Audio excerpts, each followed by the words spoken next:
Hey, Big Idea Project students. This is Crystal from Big Idea Project. You might have seen my face before, maybe not, but I am here to interview one of our very own mentors who is actually a mental health professional as well. Phil Stockton is a program manager and clinician at Khesed Wellness, and he's here today to share about just kind of where we're at with mental health right now and some ways that you can take care of yourself and maybe help other people too in this tough time. So thank you for being here today, Phil. Yeah, of course. It's such a great opportunity to be able to have this conversation to reach a wider audience than I normally have access to. Yeah, absolutely. I think now more than ever, we need to be talking and interacting with people. Of course.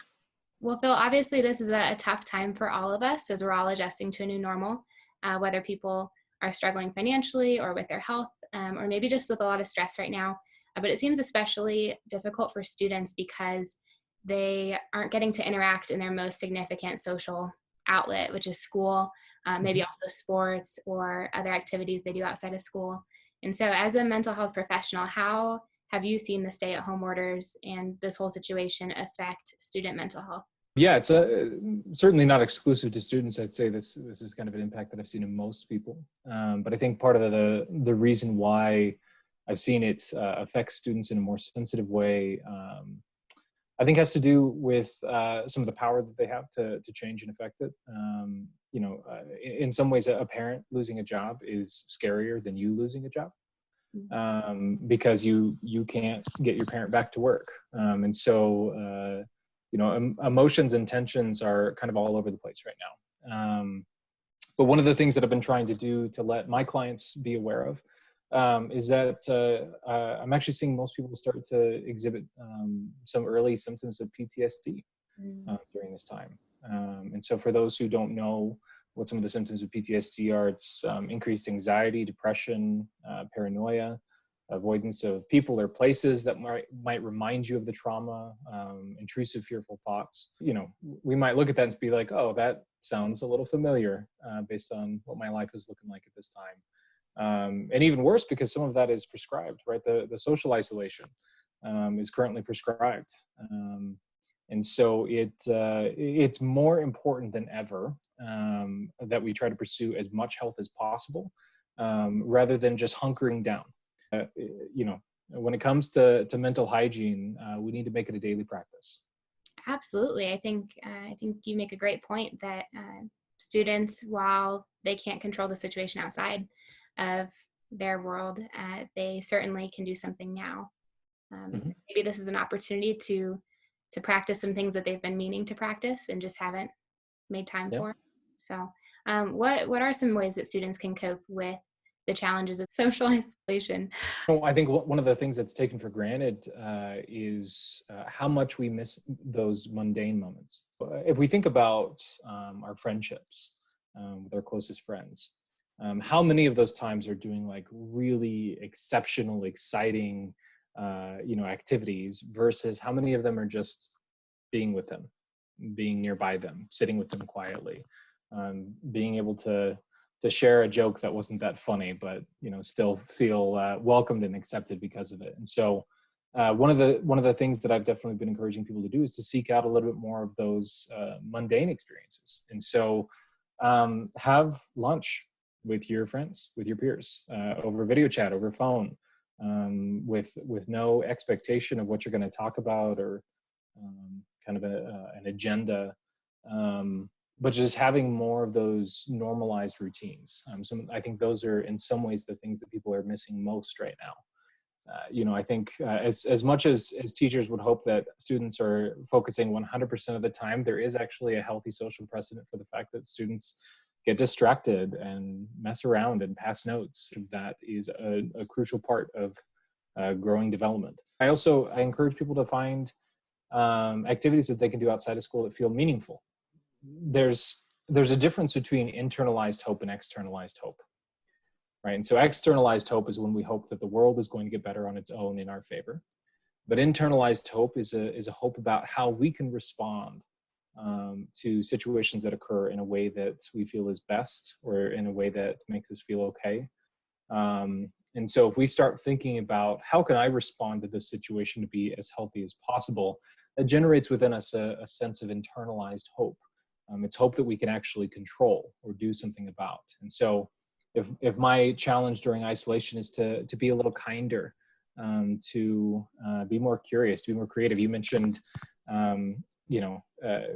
maybe people have some ideas in their head that they've always told themselves, oh, I'll do that once I have enough time, right? Well, time is one of the only resources we have right now that we're abundant in. And so there is an opportunity here to be courageous in how we use that time, to be hopeful about how we can use that time. Another thing, so this is for students, but also for parents who are working at home. You gotta create some sort of separation or some sort of commute. One of the hardest things for adults and for students to cope with when they have to work from home, because that is what students are doing now, is they're working from home, is that there's no time for your brain to prepare. Or to set down. The vast majority of people are rolling out of bed and going to school, or rolling out of bed and going to work. And so our brain does actually need a period of time in order to transition from whatever space that we're in to this new space of school or work. And so even though we don't have to travel, I've been encouraging people to create commute behaviors, commute activities, whatever that means, whatever that looks like for you. And it's anything that you use to protect the separation between school and work. So for some people that might be eating breakfast. So I don't start school until I've completed my breakfast. Or for some people, they really need that physical exercise, that physical engagement, especially for students who are walking or biking to school before. Go for a walk. Go for a walk around a block. Do some sort of exercise before you start your school day. Because it does help our brain get prepared for that. And then the same at the end of the day. So at the end of the day, do something to indicate a separation between that school and work.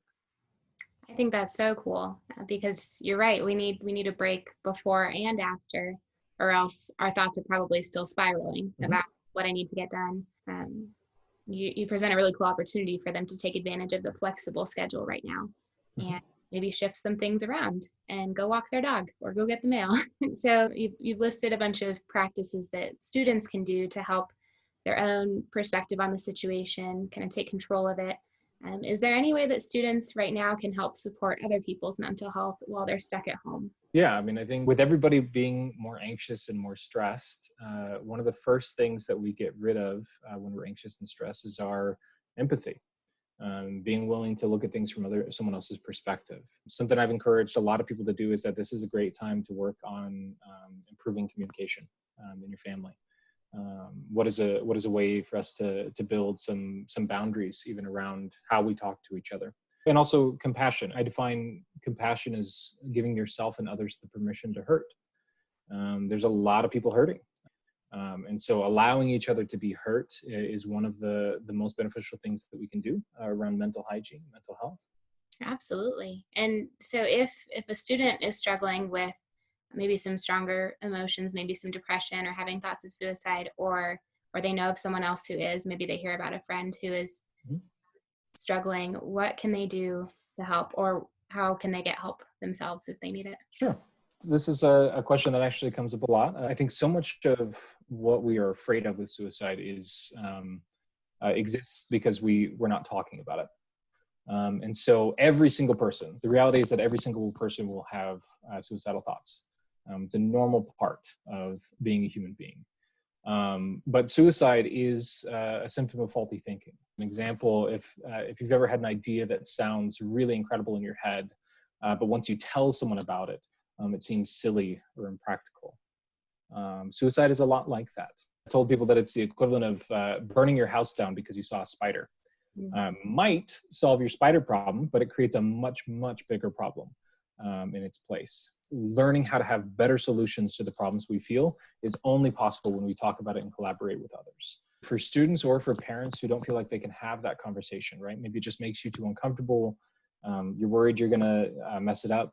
Knowing where your resources are. And so I highly recommend that everybody get familiar with the Colorado Crisis Line, where people can have access to immediate support of professionals who are trained to have these conversations. A phone number for them is 1-844-493-8255. And it's for kind of those moments where you do just need that a little bit of extra help. And so I think that belief that we are in this together, there is a community of people who do want to do this hard work with us, is a really important thing to remember, so that we don't get overwhelmed feeling like it's just on us. So if you're a student and you have a friend who's experiencing suicidal ideations, the worst thing you could do is keep that a secret and feel like you have to handle that your own. Because the more it is exposed to the light, the less dangerous it is. Thank you for that, Phil. I think it's always helpful to know where we can get help when we need it, and we do all need help at some point. And so I appreciate you normalizing that for people too, that you're not weird or alone if you are struggling. You're human, and Mm-hmm. and a lot of us are struggling even more right now. And so we're kind of all the more together in that. I mean, the only other thing is that, if people don't feel like they are in a state of crisis, but that they do want someone to talk to, that's also okay. It is always going to be easier to prevent a crisis than to intervene once a crisis has occurred. Comparative to, let's say, like dental hygiene.